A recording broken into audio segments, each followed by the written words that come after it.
നമ്മളെ ട്രംപ് അണ്ണന്റെ ഒറ്റ സ്റ്റേറ്റ്മെന്റ്. ഇറാൻ മറുപടി കൊടുത്തിട്ടുള്ളത് യുഎസിന്റെ പല ബേസുകളും അടിച്ചു തകർത്തിട്ട് കൂട്ടത്തിൽ ഇസ്രായേലിനും കിട്ടി പണി. സ്വന്തം ജീവന് വേണ്ടി മന്ത്രിയുടെ മുന്നിൽ യാചിക്കുന്ന ഇസ്രായേലികളുടെ വീഡിയോ ഫൂട്ടേജുകൾ ഇപ്പോൾ സോഷ്യൽ മീഡിയയിൽ വൈറലാണ്. അതും ഞാൻ ഇതിന്റെ കൂടെ വെച്ച് തരാം. അതുപോലെ ഓണത്തിന്റെ ഇടയിൽ പുട്ടുകച്ചവടം എന്ന് പറയുന്നത് പോലെയാണ് നമ്മുടെ ട്രംപ് അണ്ണന്റെ ഇപ്പോഴത്തെ അവസ്ഥ. ട്രംപ് അണ്ണൻ ഒരു വലിയൊരു ഓഫർ നൽകിയിരിക്കുകയാണ് ലോകത്തിലെ എല്ലാ രാജ്യങ്ങൾക്കും. അതെന്താണെന്നല്ലേ, അതും നമുക്ക് കേൾക്കാം. അതുപോലെ ഇപ്പോൾ കിട്ടുന്ന മറ്റൊരു വാർത്ത എന്ന് പറയുന്നത് 500ഓളം മിസൈലുകൾ നോർത്ത് കൊറിയ ഇറാന് കൈമാറിയിട്ടുണ്ട് എന്നുള്ള ഒരു റിപ്പോർട്ടും പുറത്തു വന്നുകൊണ്ടിരിക്കുന്നുണ്ട്. ഇതൊക്കെ നമുക്ക് ഡീറ്റെയിൽ ആയി ഡിസ്കസ് ചെയ്യാം. ആദ്യം തന്നെ ട്രംപ് അണ്ണൻ എന്താണ് പറഞ്ഞിട്ടുള്ളത് എന്ന് കേൾക്കാം. We're going to hit them extremely hard over the next 2 to 3 weeks.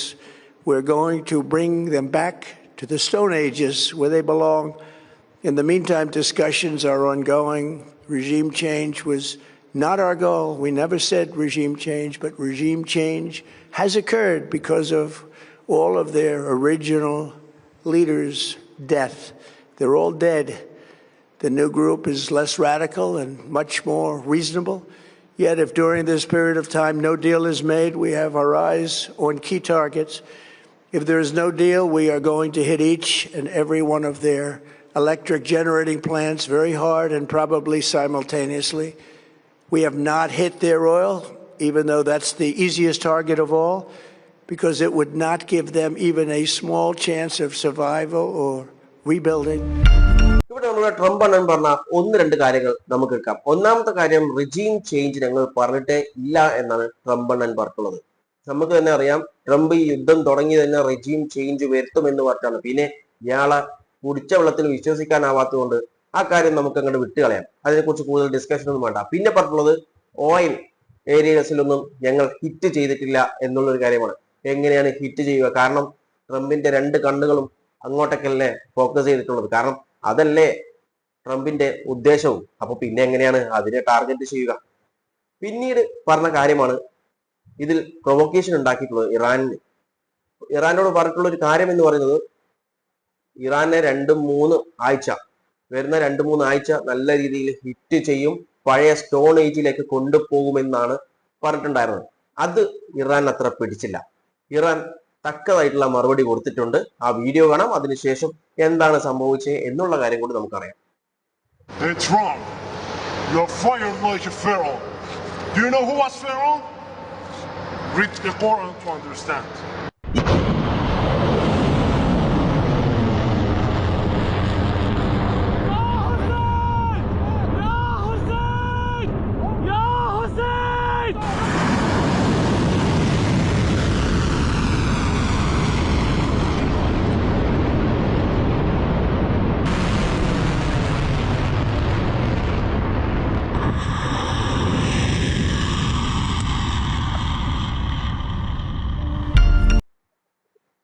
ഇറാന്റെ ഭാഗത്തു നിന്ന് കിട്ടിയിട്ടുള്ള വിഷ്വൽസ് ആണ് നിങ്ങളിപ്പോൾ കണ്ടിട്ടുള്ളത്. അതായത് അതിനുള്ള മറുപടിയാണ് ആ ഒരു പോസ്റ്റർ. അതായത് ട്രംപിനെ ഒക്കെ കളിയാക്കിയിട്ടുള്ള ഒരു പോസ്റ്റർ ഒട്ടിച്ചിട്ട് അങ്ങോട്ട് അയച്ചിട്ടുള്ളത് എവിടത്തേക്കാണെന്നൊക്കെ അല്ലേ.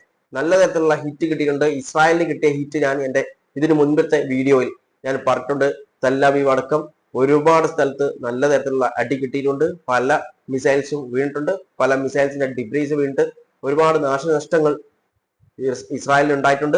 ഇനി യുഎസിന്റെ കാര്യം നോക്കിക്കഴിഞ്ഞാൽ യുഎസിന്റെ പല ബേസിലും ജോർദാനിലെ ബേസിൽ അടി കിട്ടിയിട്ടുണ്ട്.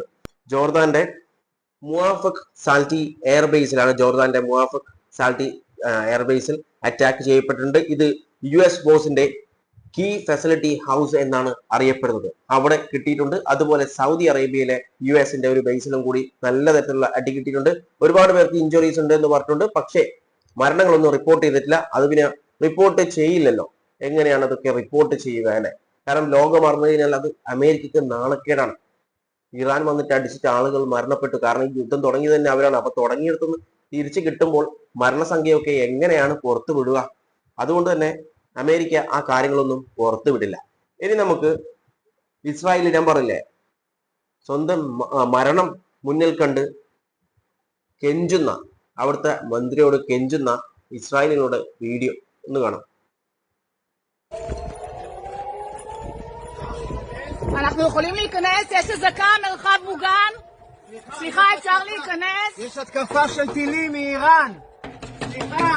יש אזעקה, אפשר להיכנס לממ"ד? כבוד השר, יש כאן מורה. אני מורה בישראל. היי, אני מורה. אתה יכול לפתוח לי בבקשה? מה? תפתח לי אבל. יש התקפה של טילים מאיראן. היי, שר חינוך. שר חינוך, אני מורה בישראל. תגן עליי מפני הטילים. אתה עם הממשלה שלך. אתה תקפת אותם, והטילים האלה זה באשמתך. תגן עליי. תן לי להיכנס. כל טיל עם שערה משערת ראשי תיפול, זה על הצוואר שלך. כבוד השר! שר כישלון לא נותן לנו להיכנס לממ"ד שלו. 2 באפריל, ערב, פסח. תנו לנו להיכנס, רבותיי! איפה המרחב המוגן? הופה. עירותים מעלינו, ואנחנו כאן ולא נותנים לנו להיכנס. שמור עלינו, אדוני! תשמור, אם לא אתה, מי ישמור? ריבונו של עולם!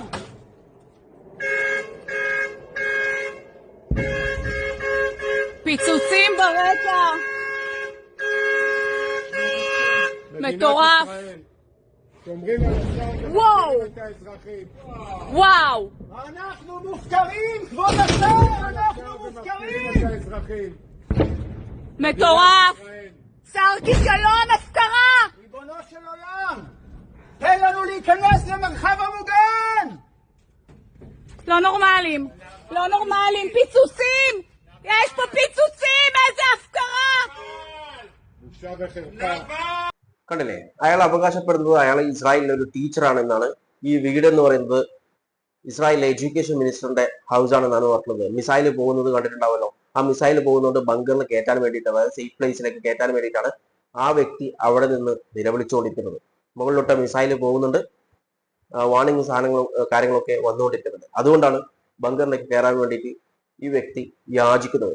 പക്ഷെ തുറന്നു കൊടുത്തില്ല. പക്ഷെ ഇവിടെ മനസ്സിലാക്കേണ്ട ഒരു കാര്യം, ഇത് വെരിഫൈഡ് ആയിട്ടുള്ള ഒരു വീഡിയോ അല്ല എന്നുള്ളതാണ്. പല സോഷ്യൽ മീഡിയയിലും ഇപ്പോൾ അക്കൗണ്ട്സിലും ഇത് വന്നുകൊണ്ടിരിക്കുന്നുണ്ട്.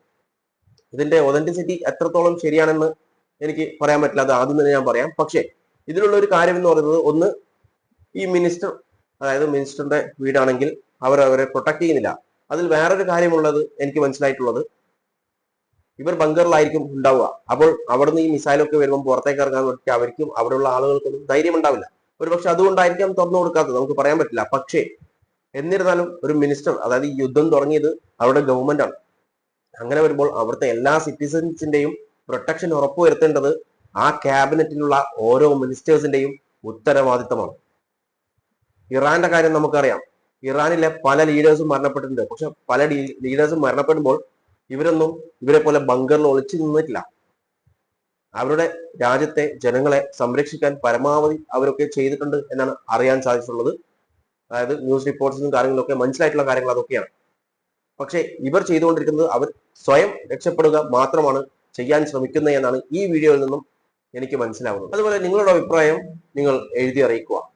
ഇനി ഓണത്തിന്റെ ഇടയിൽ പുട്ടുകച്ചവടം എന്ന് പറഞ്ഞിരുന്നല്ലോ, അതൊന്ന് കണ്ടിട്ട് വരാം. So to those countries that can't get fuel, many of which refuse to get involved in the decapitation of Iran, we had to do it ourselves.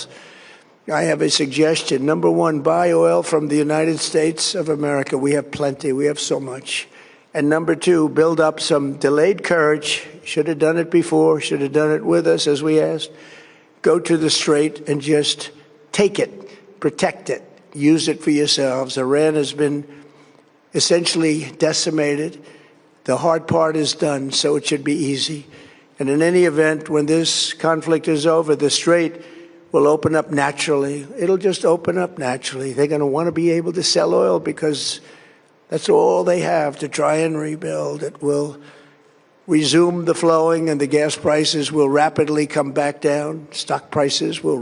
Okay, ഇയാൾ പറയുന്ന ഒന്നാമത്തെ കാര്യം, എല്ലാ രാജ്യങ്ങളും, അതായത് നിങ്ങൾക്ക് ഓയിലൊന്നും കിട്ടുന്നില്ല എന്ന് എനിക്കറിയാം, അതുകൊണ്ട് എല്ലാവരും കം ടു യു.എസിൽ വന്നിട്ട് നിങ്ങൾ വാങ്ങിച്ചോളൂ എന്നാണ് പറഞ്ഞിട്ടുള്ളത്. അതായത് ഇത്രയും വലിയ യുദ്ധം കാര്യങ്ങളൊക്കെ നടത്തുമ്പോൾ ഞങ്ങളെ കയ്യിൽ ഒരുപാട് ഓയിലുണ്ട്, നിങ്ങൾ എൻ്റെ അടുത്ത് നിന്ന് വന്നിട്ട് അമേരിക്കൻ്റെ അടുത്ത് വന്നിട്ട് വാങ്ങിച്ചോ എന്നാണ് ഇദ്ദേഹം പറഞ്ഞു വെക്കുന്നത്. പക്ഷേ അവിടുത്തെ ഗ്യാസ് ഓയിലിന്റെ ഒക്കെ പ്രൈസ് നോക്കിക്കഴിഞ്ഞാൽ ഡേ ബൈ ഡേ ഇൻക്രീസ് ചെയ്യുന്നു എന്ന് പറഞ്ഞിട്ട് ഇപ്പോൾ അവിടെ പ്രൊട്ടസ്റ്റ് നടത്തിക്കൊണ്ടിരിക്കുന്നുണ്ട് അമേരിക്കൻ സിറ്റിസൺസ് തന്നെ. എന്തുകൊണ്ട് ഇതിന്റെ ഒക്കെ വില അധികരിക്കുന്നുണ്ട്? അവിടെ പ്ലന്റി ഉണ്ടെങ്കിൽ ഈ റേറ്റ് എന്തിനാണ് കൂട്ടുന്നത്? ഒന്നാമത്തെ കാര്യം. രണ്ടാമത് പറഞ്ഞുള്ളത് സ്ട്രീറ്റ് ഓഫ് ഹോർമൂസ് തുറക്കാൻ വേണ്ടിയിട്ട് ഡിലേ ആയിരുന്നാലും ശരി നിങ്ങൾ ഒരു കറേജ് കാണിക്കൂ എന്നാണ് മറ്റു രാജ്യങ്ങളോട് പറയുന്നത്. വന്നിട്ട് ഇത് തുറക്കാൻ ഇതാക്കൂ എന്നാണ് പറഞ്ഞത്. കാരണം ഈസിയസ്റ്റ് പാർട്ട് കഴിഞ്ഞു, ഇനി ഇറാൻ ഒന്നും ചെയ്യാനൊന്നും പറ്റില്ല എന്നാണ് പറഞ്ഞു വെക്കുന്നത്. പക്ഷേ നിങ്ങൾ ഓർക്കേണ്ട ഒരു കാര്യം, ഇയാൾ യുദ്ധം തുടങ്ങി ഒരു 3-4 ദിവസം കഴിയുമ്പോൾ തന്നെ ഇയാൾ ഇത് തന്നെ പറഞ്ഞുകൊണ്ടിരിക്കുന്നുണ്ട്, ഇറാൻ തീർന്നു എന്ന്. ഇറാൻ തീർന്നു എന്ന് പറയുന്ന ഓരോ ദിവസം കഴിയുന്നതിനെ ഇറാന്റെ അടിയുടെ ശക്തിയും അധികരിച്ചു വരികയാണ്. അതായത് അത് കുറയുന്നില്ല, അതിന്റെ ഇന്റൻസിറ്റി ഒക്കെ കൂടിക്കൊണ്ടിരിക്കുകയാണ്. അതായത് അമേരിക്കയുടെ ആയിരുന്നാലും ശരി, ഇസ്രായേലിന്റെ ആയിരുന്നാലും ശരി, പല സ്ഥലങ്ങളും അടിച്ച് തകർത്തു കൊടുത്തിട്ടുണ്ട് ഇറാൻ. എന്ന് വിചാരിച്ച് ഇറാനിനൊന്നും കിട്ടുന്നില്ല എന്നല്ല. ഇറാനിൽ ഒരു ബ്രിഡ്ജ് അടക്കം ഇപ്പൊ അടുത്ത് പൊളിച്ചിട്ടുണ്ട്. അതുപോലെ തന്നെ ന്യൂക്ലിയർ ഫെസിലിറ്റി ഉണ്ട് എന്ന് പറയുന്ന സ്ഥലങ്ങളിലൊക്കെ ഹിറ്റ് ചെയ്യപ്പെട്ടിട്ടുണ്ട്. അങ്ങനെ ഒരുപാട് നാശനഷ്ടങ്ങൾ ഇറാനും സംഭവിച്ചിട്ടുണ്ട്. എന്നാൽ ഓരോ ദിവസം കഴിയുന്നതിന് നെതന്യാഹുവും അതുപോലെ ട്രംപും പറയുന്നത് തീർന്നു എന്നാണ് ഇറാൻ. പക്ഷേ ഓരോ ദിവസം കഴിയുന്നതിനെ നമ്മൾ കാണുന്നുണ്ട് എത്രത്തോളം ഇന്റൻസിറ്റി കൂടുന്നുണ്ട് എന്ന്. ഇറാന്റെ അറ്റാക്കിന്റെ വെയിറ്റേജ് കൂടുന്നുണ്ട്. അതുപോലെ അയക്കുന്ന മിസൈൽസ്, ഡ്രോൺസ്, ഇതിന്റെ ഒക്കെ എണ്ണവും കൂടുന്നുണ്ട്. അങ്ങനെ മൊത്തത്തിൽ കൂടിക്കൊണ്ടിരിക്കുകയാണ്. ഇവർ പറയുന്ന അനുസരിച്ച് ഇതൊക്കെ കുറയുകയാണ് ചെയ്യേണ്ടത്, മൊത്തത്തിൽ അവസാനിച്ചു എന്ന് പറയുമ്പോൾ. കാരണം ഈസിയസ്റ്റ് പാർട്ട് കഴിഞ്ഞു എന്നാണ് പറയുന്നത്. പക്ഷേ സ്റ്റിൽ ഇന്ന് രാവിലെ അടക്കം പലയിടത്തും ഇറാൻ, അതായത് ഇസ്രായേൽ അതുപോലെ US പല ബേസിസിലേക്കും മിസൈൽസും മറ്റു അറ്റാക്സും ഒക്കെ നടത്തിയിട്ടുണ്ട് എന്നാണ് റിപ്പോർട്ടുകൾ പറയുന്നത്. ഇനി ഞാൻ ആദ്യം പറഞ്ഞിട്ടുള്ള നോർത്ത് കൊറിയയിൽ നിന്നും ഒരു 500ഓളം മിസൈൽസ് ഇറാനിലേക്ക് എത്തിച്ചിട്ടുണ്ട്. അത് എത്തിച്ചിട്ടുള്ളത് ഏർലി മാർച്ചിന്റെ സമയത്തേക്കാണ് എത്തിച്ചിട്ടുള്ളത്. അതായത് മാസങ്ങളോളം എടുത്തിട്ടാണ് ഇത് എത്തിച്ചിട്ടുള്ളത് എന്നാണ് പറഞ്ഞത്. ആ 500 മിസൈലിന്റെ പ്രത്യേകത എന്ന് പറയുന്നത് നല്ല റേഞ്ചുള്ള മിസൈൽസ് ആണ്. അതുപോലെ തന്നെ അതിന് ന്യൂക്ലിയർ കാപ്പബിലിറ്റി യൂസ് ചെയ്യാനുള്ള കാപ്പബിലിറ്റി ഉള്ള മിസൈൽസും കൂടിയാണെന്നാണ് റിപ്പോർട്ടുകൾ വന്നിട്ടുള്ളത്. എന്നാൽ ഈ റിപ്പോർട്ട് എന്ന് പറയുന്നത് വെരിഫൈഡ് ആയിട്ടുള്ളതല്ല. അതായത് ഇറാനും ഇത് വെരിഫൈ ചെയ്തിട്ടില്ല, നോർത്ത് കൊറിയയും വെരിഫൈ ചെയ്തിട്ടില്ല. ഇതിപ്പോൾ US ഇന്റലിജൻസ് നിന്ന് വന്നിട്ടുള്ള റിപ്പോർട്ടുകൾ എന്നാണ് പറഞ്ഞിട്ടാണ് ഇതിപ്പോൾ വന്നിട്ടുള്ളത്.